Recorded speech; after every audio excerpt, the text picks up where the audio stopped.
प्याज में पहली खाद अगर आपने सही दे दी तो आपकी जो प्याज है उसका साइज बड़ा आएगा।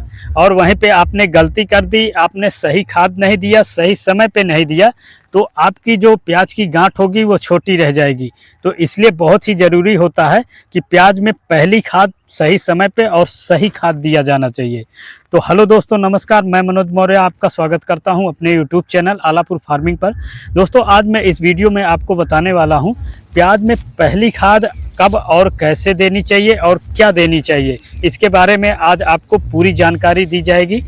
तो दोस्तों, प्याज में अगर पहली खाद सही तरीके से दे दी जाए और सही समय पे दे दी जाए तो जो प्याज होती है काफ़ी हरी भरी होती है, इसका ग्रोथ काफ़ी अच्छा आता है और इसका जो साइज आएगा दोस्तों यहीं पे डिपेंड होता है पहली खाद से ही।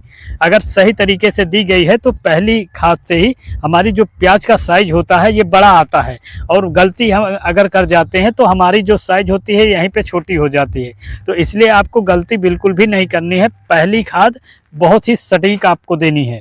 अब पहली खाद के रूप में आपको क्या देना है? पहली खाद के रूप में आपको सबसे पहले 25-30 किलो यूरिया आपको लेना है प्रति एकड़ के हिसाब से, और इसके साथ में आपको जिंक 2 से 3 किलो लेना है, सल्फर 8 से 10 किलो लेना है, ह्यूमिक एसिड आपको 250 से 500 ग्राम के बीच में लेना है। आप इतना ले सकते हैं और इसके बाद आपको ये खाद लेनी है और अपने खेत में डाल देना है। और वहीं पे अब दोस्तों ये तो हो गए कि हमने इतनी खाद लेके डाल दी, लेकिन अगर आप जब जुताई करवा रहे हैं, कुछ किसान भाई गलती करते हैं, जुताई करवाते समय डीएपी नहीं डाल पाते हैं।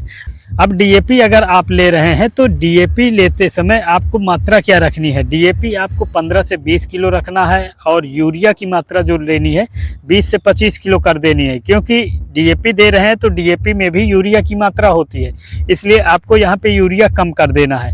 अब आपको सल्फर ले लेना है 8 से 10 किलो, जिंक 2 से 3 किलो और 250 से 500 ग्राम आपको ह्यूमिक एसिड ले लेना है। लेकिन अगर डीएपी अगर आपके पास सही अगर उपलब्ध है एसएसपी, तो आप डीएपी मत डालिए। इस समय आप एसएसपी का प्रयोग कीजिए और भी अच्छा रिजल्ट आपको मिलेगा। अब एसएसपी आपके पास उपलब्ध है तब आपको मात्रा क्या रखनी है? अब यहाँ पे आपको 25 से 30 किलो आपको यूरिया रखना है और यहाँ पे एसएसपी आपको 50 से 60 किलो प्रति एकड़ के हिसाब से रखनी होगी। अब यहाँ पे आपको सल्फर नहीं रखना, क्योंकि डीएपी जो ये एसएसपी होती है इसमें सल्फर की मात्रा होती है, तो यहाँ पे आपको सल्फर नहीं लेना है। अब आपको जिंक ले लेना है 2 से 3 किलो और वहाँ पे आपको ह्यूमिक एसिड 250 से 500 ग्राम ले लेना है। अब इतनी मात्रा आपको ले लेनी है और अपने खेत में डाल देना है। अब लेकिन इसका जो सही समय होता है दोस्तों वो 15 से 20 दिन ही होता है। अगर सही समय बिल्कुल देखा जाए तो 15 से 20 दिन होता है, इस समय आपको ये सारी खादें डालनी है। लेकिन अगर आप थोड़ा लेट भी हो गए हैं, 20 से 25 दिन भी हो गया है, तो भी कोई दिक्कत नहीं है, इस समय भी आप डाल सकते हैं। हाँ, लेकिन आप 30 दिन के बाद अगर डाल रहे हैं तब ये थोड़ा लेट माना जाता है, काफ़ी लेट माना जाता है। लेकिन अगर आपने नहीं डाला है तो आप डाल भी देंगे, उसको आपको डालना ही होगा।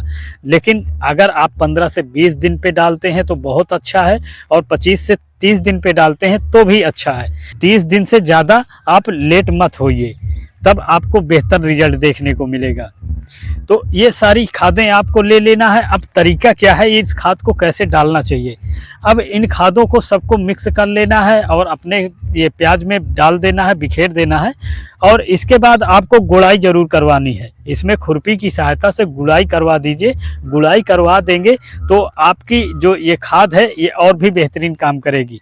गुड़ाई करवा दीजिए, फिर इसके बाद आपको इसमें पानी ज़रूर लगाना है। आपको सूखा में बिल्कुल नहीं छोड़ना है, पानी ज़रूर लगाना है, नहीं तो आपकी जो ये प्याज की जो ये पत्तियां दिखाई पड़ रही हैं जल जाएंगी। तो इसलिए आपको ये प्याज में पानी जरूर उस समय लगाना है। खाद डालिए, गुड़ाई करवाइए और पानी लगा दीजिए।